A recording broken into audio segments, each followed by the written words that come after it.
All right, yo, what up, everybody? Welcome into Big Bets Fantasy Exec JVTV. You already know what it is. You already know how it goes down. It's your boys here. We give you game-by-game analysis, pick against the spread. You know what I'm saying? With the Exec and Johnny V. JV, you was in the beautiful city of Los Angeles last week. How'd everything go out there for you? Happy birthday, by the 30, way. baby. New decade in life. I was going to visit some retirement homes because I'm nearing your old age, bro. But no, it was good, bro. Went to the USC game on Saturday. They disappointed me because I had money on. How is the Coliseum as a venue? Dude, it was sick. I mean, wow. it was an unreal place in terms of just like the architecture. It's an old stadium though. You know what I mean? Like it's weird because the rows are really long. Mm-hmm. Like I feel like they're way longer than any NFL stadium. So every 5 seconds, somebody kept passing back and forth. I had to stand up. Pain in the ass. Yeah. And like, dude, the same people passed back and forth 5 times. I'm like, bro, like, can you sit down? Sit down, yeah. Sit down and watch the game. The other way. Like, what do you keep getting up for? Like, it's a pain in the ass. But bro, honestly, the tailgate was more fun. So I went on Twitter. And I was like, all right, how can I find a tailgate? And I just typed in USC tailgate, and like this popular account showed up. And me and my boy just showed up because they were like, yeah, everybody's welcome. And I show up, I meet the guy, and I was talking to him. He goes, oh, bro, like, have fun, hang out with us, enjoy it. Like, dude, it was a good time. All the food, we're playing cornhole, they had beer. Like, it was a vibe, dude. And I had a lot of fun. You didn't mention the co-eds. There was a couple, but I was just chilling. You know what I mean? I was having a good time. Do you like women? I do. Yeah. Okay. I mean, I'm just asking because I mean, have you looked at me? No, I'm just asking you because that's your business. You know what I'm saying? No, I do. Honestly, I was in some intense cornhole games, bro. All right. No, well, listen, cornhole and whatever. If you like cornhole better than the other stuff, that's your business. You know what I mean? But that is neither here nor there. We are here for one purpose, Johnny, not to discuss your sex life, but to discuss against the spread betting. All right, my man Johnny VTV is in the Circa Millions contest. Mm-hmm. So I need some winners. We need some winners. And we probably going to start, Johnny, with the toughest game on the slate this week. The New Orleans Saints and the Indianapolis Colts. The Saints are a 1-point road favorite. I do not know what to do with this game. Dude, I never know what to do with the New Orleans game because this is a team that picks and chooses when they want to show up. Like they go into New England and they put up a 33-0 win or 34-0, whatever it was. They got smacked at home by Tampa Bay. They played okay against Jacksonville. Like it wasn't good on paper, but like you saw, they kind of contained the Jags a little bit and they end up still getting pretty much bounced. I probably early look would lean Indianapolis. But again, bro, this is not going anywhere near my Circa Million contest. I like the Colts vibes that they're putting out. I think it was a tough game against the Browns, one that they arguably should have won. They're at home. Gardner Minshew, he looked good against a really good defense. Zach Moss has played well. Jonathan Taylor's came back into the fold. My big concern is like Derek Carr just does not look like the guy that was putting up good numbers with the Raiders. And it's weird because the Saints have weapons. It's just a bunch of Alvin Kamara checkdowns. 13 catches. That's all they do. That's a player prop for you if you want to play. That's it. You can bet Alvin Kamara over 17 billion receptions. Yes. I think the Colts would be the side here, but again, bro, I can't take anything in this game with good conscience. I'd probably just look at an Alvin Kamara receptions prop because at this point, he's getting 12 to 15 targets every game, and they're all checked down. So you think he's probably going to catch at least 6 or 7 passes. Nah, I would agree with you on that one. That would be the only way to go for myself right there. Is what I do think you could do, you could really pick either side of this game and put the team in a 6.5 point teaser and get up to 7.5, and it will cash on both sides. Mm-hmm. But that's at your own discretion. You know what I'm saying? I don't like either one of the teams enough to put my good hard-earned dollars on them. Now, we do have this week the Jacksonville Jaguars and the Pittsburgh Steelers. This game is in the city of Pittsburgh. Here we go, Steelers. Here we go. Mike Tomlin getting 2.5 points at home. A very popular. Oh, wait a minute, Johnny V. Something's going on, brother. This is not 2.5 no more. Nope. We got 1.5. We got a 1.5 at FanDuel. We got a 1.5 at BetMGM. We got a 2 at Circa. This number's moving towards the Pittsburgh Steelers. Johnny is, Jacksonville has been very good on the road the past couple of years. It's going to be hard for me to fade them right here. Yeah, to take the small spot, I think, but sometimes I can't always go by that trend. I agree. I just right now cannot fade the Jacksonville Jaguars. They're playing really good football on all sides. Dude, they went into London 2 weeks in a row. They beat a good Falcons team. They beat a good Buffalo Bills team. They go into New Orleans. They smack them. They beat the Colts, which was a game that we thought Indy was going to go in there and upset them. They were able to stave off that travel, jet lag that we thought they might have coming back from London after a hiatus. I got to go with Jacksonville here. The 1.5 it's nearing a pick 'em. Just the play of Travis Etienne, Trevor Lawrence is coming into his own right now. Kirk has been on fire. Give me the Jacksonville Jaguars here, Core. I don't like betting against the Pittsburgh Steelers, Johnny. I really don't. They've gotten lucky, though. Let's be honest. They've gotten lucky. Their point differential is -25? Dude, they got lucky against the Ravens. They got kind of lucky against the Rams last week. I don't know if it's luck, Johnny. This is what I think they're doing. I think they're getting the game to the fourth quarter, and then in the fourth quarter, Mike Tomlin outcoaches the other coach. Yeah, but Kenny Pickett, perfect example here. I'm not saying the Rams would have won the game. The Rams were flat. Matthew Stafford, big interception to TJ Watt of all people. That was the play of the game right there. Yeah, it was. And then Kenny Pickett on the 4th and 1 sneak, his knee was clearly down, but because he was down, you're right. I forgot about that. He was short. It was supposed to be Rams ball. You deprived the Rams and Matthew Stafford of an opportunity to go down and tie or possibly win the game with a 2-point conversion. And because of some stupid, flawed rule where it was outside 2 minutes, the Rams had no timeouts, you couldn't challenge it. Like, bro, that is the perfect opportunity to use technology to your advantage. You have all this technology, and you can't use it the right way. It was the correct call to call him short, and then you probably would have been able to review it regardless. Yeah, no, he didn't have a timeout. But you're right.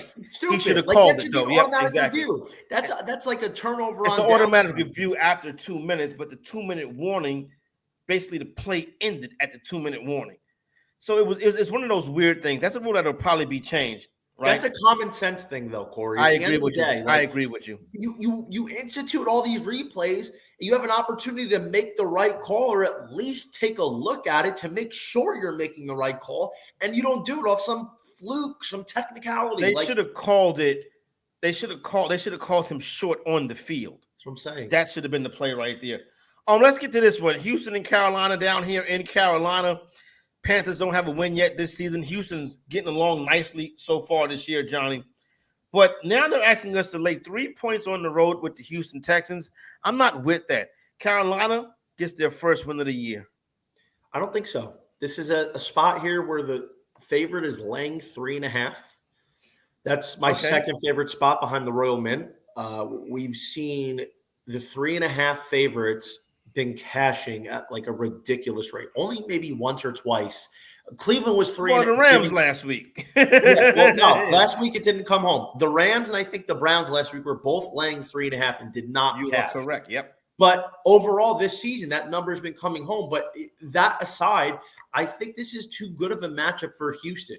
Carolina is just going through the growing pains because I just don't know how Bryce Young's game is really adjusting to the NFL level. I don't think Miles Sanders is going to be healthy for this game. The defense hasn't been as good as we have expected. That they haven't been bad, but for Carolina to be winning games, their defense has to be way above average. And I just don't think for the whole season we've seen that. I like what we're seeing from Adam Thielen, kind of a resurgence, but DeMeco Ryans, bro, he's putting together a really good team. I'm excited to watch Houston in the next few years to see how they develop. Stroud's been off the charts. I think both teams coming off a bye. Houston's on the ascend here. I don't think they make the playoffs this year, but This is also one of those games that, like, if Houston has any hopes to crack the 7th seed, for instance, maybe even the AFC South if Jacksonville falters, they have to win these gimmies. This is a layup. This is a game they have to win. And just right now, I feel like they come in to this game fresh off the bye. CJ Stroud should put up a very good performance against this beatable Carolina secondary. See, everything that you just said, Johnny, I agree with, and that's why I'm going the other way. I think this is a fade to public spot right here, and I think Carolina coming off of the bye with the new play caller installed, I think Houston may be over their head laying points on the road. I'll take the Carolina Panthers in this one right there. But everything that you said, listen, was spot on and on the money. Now, a couple of weeks ago when the Eagles and Commanders played. Hold on real quick. Let me cut you off. I'm sorry to cut you off. No problem. Last week, we saw a historic day for the Bucs with all the big trendy teams losing. All the teams that were getting 70% of the money all lost, didn't cover. Crazy, right? This is one of those weeks where we flip it back and we regress to the mean, where we're going to see some of the favorites, some of the heavier bet teams. No, Johnny. Last week was the first week that the book won the week. The public has been destroying the book with those popular bets. Bets that's getting over 51% of the tickets have been hitting this year. Yeah, but they haven't been destroying. They've been winning. But like I think the book had another big week before week 7. Either way, though. Yeah, but whatever the case, like I said, trust your cap is the main thing. You know what I'm saying? That I tell people. But if you think it bounces back this week, fine. I'm just saying I'm on Carolina. Okay. This is a tough spot to go on the road as a short road favorite for a team that's a fairly young team. You know what I'm saying? Now, Eagles and Commanders. Here's the deal with the Eagles and Commanders, Johnny. A couple of weeks ago, I told you to take Commanders getting 7 points against the Eagles. I was like, I didn't like the Eagles coming, or 6.5. I didn't like the Eagles outside of a touchdown at home. Now the Eagles go to Washington, basically the same, 6.5, 7. I'm on the Eagles. Smash spot for the Philadelphia Eagles. I think the Eagles win this game by 2 touchdowns. Yeah, me too. Washington gave them a good show in the first time around, a game that I was criticizing Ron Rivera for not going for 2 at the end of regulation to win it. It kind of looks like the Commanders. It looks like they're losing faith in Ron Rivera, dude. Looks like they're not. I mean, you go into the Giants game, you go into New Jersey, and they put up 7 points. Like, I understand the Giants defense. Didn't I tell you the Giants were going to win that game last week? Yeah, that was in my millions. You had that. That's right. Yeah. But I don't see it from Washington right now. I feel like this was a team that was like, okay, we're teetering. We might be something. And it's kind of reflecting on to what a lot of people thought, where Washington is a little further away. I mean, they get blown out at home against the Bears on Thursday night. They play a bad game against the Giants. Even though they're a home dog in a divisional game, which is usually the spot to take them, I think Philly's going to start hitting their stride soon, dude. They played a really overall solid game against Miami. I feel like that continues. They're not going to take Washington lightly. They know the Commanders have given them trouble in the last 2 seasons. I do not think they take this game lightly. This is where Jalen Hurts, A.J. Brown, DeAndre Swift, they have a big game, and I think it's a double-digit win as well. Yep, so we're both on a double-digit win right there by the Washington Commanders. Let's head down to Big D, Dallas, Texas, where the Cowboys are a 6-point home favorite versus the Rams. Dallas, on the last 2 seasons, 5-1 ATS as home favorites. Make it 6-1 ATS as home favorites.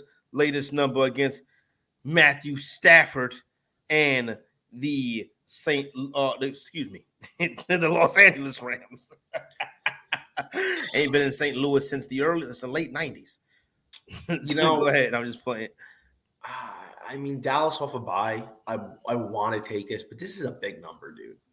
I mean, it's one possession, but it's still a lot of points to be laying a veteran quarterback in Stafford with 2 really good receivers. I just don't think I can lay this many points. I feel like Dallas probably wins the game, but I think this is a case where Dallas scores a late field goal, and I just don't know if the Rams are going to be losing this game by 7 or more points. I feel like the Rams are going to be able to put up somewhere in the neighborhood of like 21 to 24 points. Dallas maybe scores 27, 28.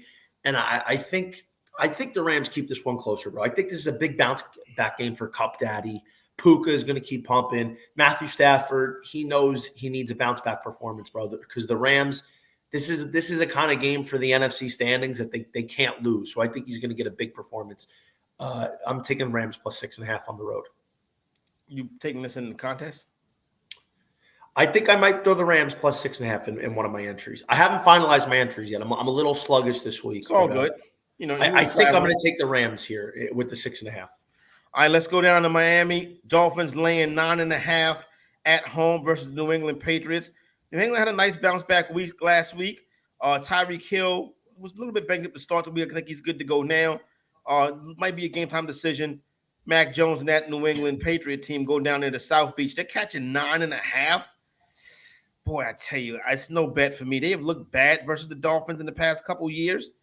I really want to take the 9.5. I'm afraid the Patriots might not show up, though, and the Dolphins might drag them. Right now, I don't have a play in this game. New England started to put it together a little bit, and they're looking competent to some degree. It's a divisional game. Otherwise, I'd be really confident in laying the big here with Miami, who's done pretty well with laying big spreads, especially at home. I'm TBD here because, like you said, bro, what if this spread gets to 10?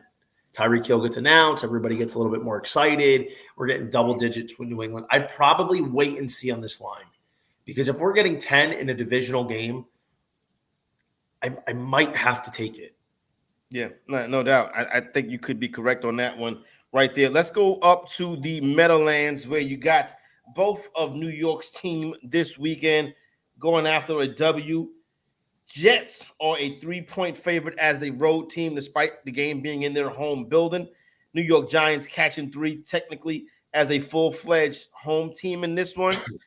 Giants get that win versus the Commanders last week. Really, both units are built around their defense, and that's where you want to start from. I think Tyrod has been managing the team very good, not turning the football over. I'm going to take the 3 with the Giants, but I think this is a close game. I would not go to the window with this ticket, though. I'm on the opposite side. I think the Jets, they're putting together something special. They're a team that you can't sleep on to make the playoffs. And I'll tell you what, man, I like what I'm seeing from Zach Wilson. He's got the message ever since that Kansas City game. He's played pretty good football. Breece Hall is now re-evolving into the RB1. At least I thought he would be, and a lot of other people thought he would be coming into the season. Off the injury, he's looked fantastic. I think fantasy-wise, Breece Hall to the moon. I think the Jets come out here, and I think they win by a touchdown, dude. I feel like the Jets are finding their stride a little bit. I don't think anybody in this Giants secondary is going to be able to keep up with Garrett Wilson all day, assuming Zach Wilson is left up upright. Give me the New York Jets by a tutty. All right, let's go down to Tennessee. Nashville, we got the Atlanta Falcons coming into town. Falcons versus Titan. Will Levis getting start for the Tennessee Titans. May see some Malik Willis sprinkled in here and there. You know what Atlanta is coming back with already. The Bijan story was one of the wildest stories this week. Arthur Smith, what a complete buffoon this guy is. Yeah. Cut off your nose to spite your face. You more worried about fantasy football owners than fantasy football owners are worried about you. You should be ashamed of yourself, Arthur Smith. With that being said, give me the 2.5 with the Tennessee Titans. I don't like the back-to-back road spot for the Falcons. I don't either, and Atlanta hasn't really been that great of a road team. I was surprised they even won last week.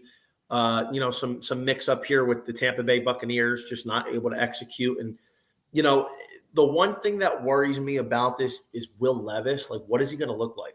Atlanta has what it seems like its first competent defense since 2016. They're playing very good defensively. You are correct. Defensively, they're a top 5 unit right now in football, which is like I never thought I would say that again. I haven't seen this good of an Atlanta defense. 2016, they were good, but like they're way better than they were in 2016. Honestly, the defense that I think back to is in the 2000s.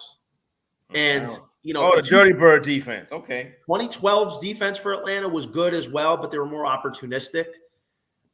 I have to stay off this game right now because I don't know what Will Levis is going to look like. I feel like this is one of those where he could throw 3 picks, have a fumble, just have an overall bad day. Atlanta's going to key in on Derrick Henry. The Falcons have been pretty good against opposing running backs. And if the Titans can't run the ball, bro, with the guy making his first career start, I just don't know how much they're going to move the rock on offense. Yeah, no, I think I would probably agree with you on that one right there. But I agree with you with everything you said, but I am going to take the 2.5 of Tennessee and sprinkle the money line. I think this is a spot right here where the Titans could surprise. It's a Mike Vrabel spot, to be 100% honest with you. Let's go to Green Bay, Packers, and Vikings. And I'll be honest with you, this is a disgusting game to me. The Vikings laying a 1 on the road looks like the easy side, but nothing in sports betting is easy, Johnny. No play for me on this one right here. Oh, except for Jordan Addison. He's going to get busy. He is. If I had to take a side, I probably won't, but if I had to take a side, I will go with the home dog here. This is a classic spot where you're getting the home division dog, and it's a trap spot. The Vikings had a huge win against the 49ers, 7-point dogs on Monday night. It's a short week. Everybody kind of thinks it's a layup with the Vikings. I feel like the Packers are going to come out and surprise them. This is a classic spot where the Vikings fall flat on their face. Green Bay coming off a bye. I think it's not official for me, but I would side with the Pack. Yeah, I think I probably would join you on that one right there. It seems like a reverse money play right here. Let's get to one that should be one of the good games of this week. The Cleveland Browns and the Seattle Seahawks. The Browns going out to Seattle to face Geno Smith and the gang out there. Seattle laying it at 3.5 total, nice and low at 37. Good Pacific Northwest game. No Deshaun Watson. I think PJ Walker's a better player at this point anyway. Browns and Seahawks, Johnny, you set it off. Yeah, another 3.5 spot for the. Oh yeah, that's right. It's a auto play. It was for me without seeing the 3.5. Auto play. Cleveland, I love the Seahawks this week. Yeah, Cleveland. Listen, I like what PJ Walker's doing. He's managing the ship right now. We don't know what's going on with Deshaun Watson, but Cleveland has found a way to not only win in his absence, but play even better. But at the same time, I just think their competition right now is going to be too much with Seattle. The key priority, obviously, is Myles Garrett. Myles Garrett had, against the Colts, what is, when you look back at the end of the year, this is like a defensive player of the year kind of game he had. You like when you're going for an Oscar or an Emmy and you send in like your best performance. This is what they should send in for Myles Garrett, what he did last week. He won the game for them last week. Again, he probably should have lost. He did, absolutely. I just think Seattle's going to be too much at home, bro. Playing in Seattle is one of the biggest home field advantages. It's like a different world up there. But that being said, I feel like the talent is good enough for the Seahawks to man up with the Browns. I don't know if Seattle's going to get more than 21 points, 23 at the absolute most. But then again, I just don't think Cleveland's going more than like 13. I feel like it's low scoring for Cleveland. The Seahawks defense is going to show out here, and I think they're going to make PJ Walker uncomfortable. As long as they don't shoot themselves in the foot like they did against Arizona, I think they win and cover in this spot. All right, let's get on to the next game. Chiefs and Broncos. Chiefs going for their 17th straight win over the Denver Broncos. This doesn't make any MFing sense, and I have no doubt that they will get their 17th win over the Broncos. The Chiefs are starting to get rolling. Kelsey looking healthy, playing good. You already know what Patrick Mahomes is, hero ball specialist. I'm sorry. This is a Kansas City Chiefs in a smash spot. You know how I said home team division dog, usually the spot? Like the Washington Commanders, it's not it with the Denver Broncos. We're going against maybe the best team in football, the defending world champions. Patrick Mahomes, Travis Kelsey, they're starting to roll. And the 7.5, you get a little scary with the hook, but I don't think it's going to matter, bro. I really don't, because when you look at what Denver's doing, they're pretty much saying they're giving up on the season. Everybody and their mother is on the chopping block. They're looking to trade away all their assets. It just seems like the team has lost faith. I don't buy it, bro. I don't buy it for Denver. I feel like it's going to be a rough year ahead. Kansas City has got to stay hot. This is another game we're talking about. Like, this is a gimme. This is one you got to have, because you're going to have the other teams like the Bills and the Dolphins and the Ravens breathing down your necks this season. Give me the Kansas City Chiefs, another double-digit win against the Denver Broncos. All right, there you go right there. Agree with you on that one. Let's get to the next one. This is another goodie right here out there in San Francisco. A couple of weeks ago, everybody told me to get the parade route ready for the San Francisco 49ers. And then they went and lost to P.J. Walker and the Cleveland Browns and a tanking Minnesota Vikings team. Nobody said a word about it. God forbid the Dallas Cowboys was to lose to a third-string quarterback and a team tanking. It would have been mainstream news for the past 2 weeks. But I guess when San Francisco loses to a third-string quarterback, it's fine. Interesting. With that being said, Bengals catching 4.5 in some spots out there in the Bay Area versus the San Francisco 49ers. This was a royal mint spot at the beginning of the week, and then the Brock Purdy news came out. It was a 3.5. Sarka's giving out 3.5 right now. And here's the conundrum I'm facing. What if this line gets back up to 5.5, and I'm stuck with only laying 3.5 with the Niners at my Circa Millions contest? Yeah, that's not a good look. I think but there's a 4 out there. I don't see a 3.5 yet. Oh, Circa give out 3.5 on the contest. Circa. So they think it's going. They think that's where it's going to finish at. Yeah, so it's weird though, right? Because there's 3.5, and now we've seen a full point come back on two of your key numbers. Yeah, which is weird because why is there? That means a full point came back in on this line, moving it to 4.5. Everybody's betting San Francisco. Why? Where are we seeing this? Do people think Purdy's going to play? So here's my thinking. My thinking, especially at the 3.5, when everybody was gobbling up Cincinnati, was the fact that, we're going to get Sam Darnold. It's a layup. We're getting a field goal and a hook, which to me was a perfect way to flip the narrative. Everybody thought that, and then I would ride with the Niners even with Sam Darnold. So I can't give a play out just yet. I need a little bit more information based on the quarterback. Obviously, the 5.5 for Cincinnati is hard for me because even if I took them in Circa, I would only be getting them at 3.5. Yeah. So I need a little bit more time on this game here. But I can agree with that. At this very moment, right now, I'm leaning towards San Francisco with the 4.5. But I can't give anything official just yet. I need a little bit more clarity on the quarterback play. Lamar Jackson re-entered the MVP conversation last week with a hero ball showcase, making the Detroit Lions look like the Detroit Lions that we remembered. This week, the Ravens go on the road to face the Arizona Cardinals.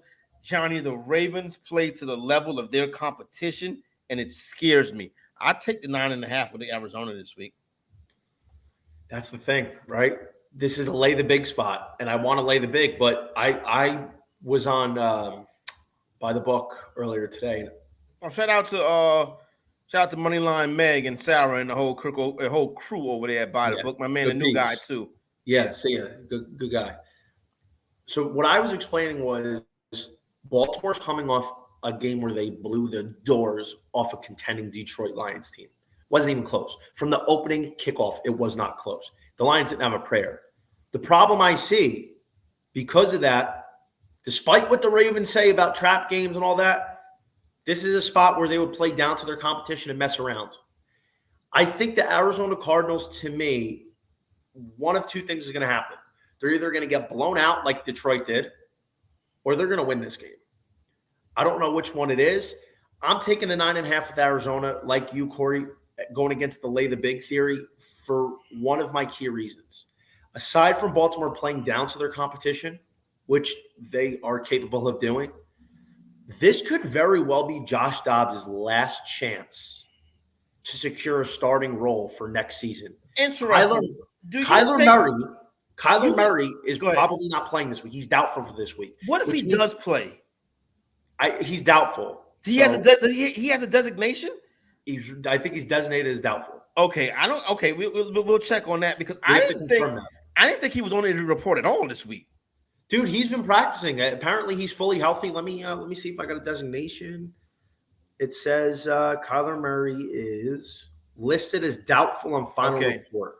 So that being the case, this very well could be Josh Dobbs' last opportunity. He's gotten an extensive play as a starter this year. He's put together some pretty solid game film. He's done pretty well for himself with the Cardinals this year. Shout out to Josh Dobbs. But with Kyler Murray coming back next week, Josh Dobbs, I think, is going to leave it out all on the field. He's going to give his best impression. He's going to ball like he's never balled before because, he doesn't know what the future holds. There might not be any tomorrow for him. So if he's going to go out, he's going to go out guns blazing.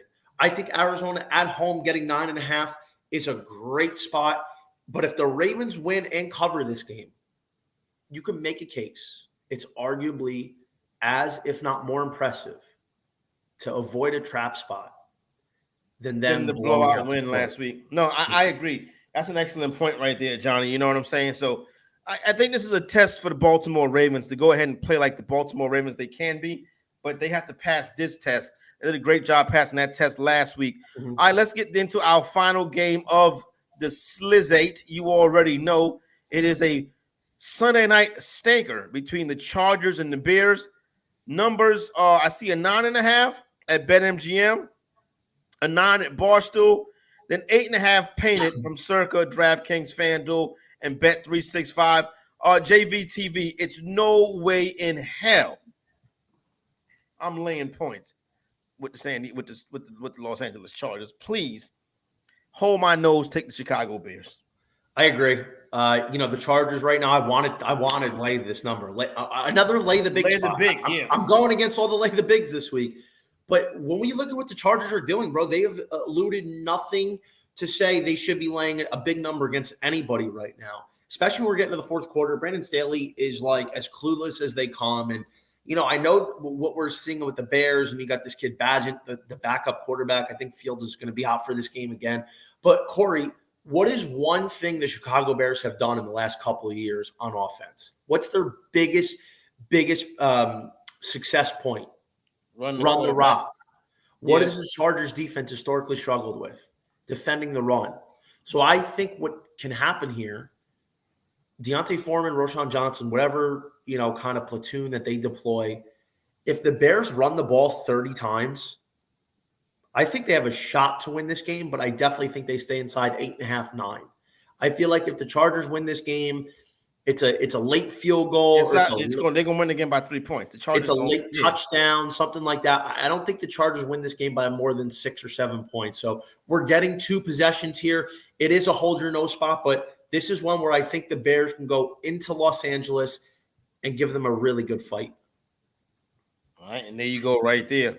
Johnny V TV, Corey Parson, fantasy executive. Try to get what you want Sunday morning, give you some late breaking news, get you ready, injury reports and updates, some final line movement. Until then, we got you covered. For JVTV, it's the fantasy exec. Holla at your boys.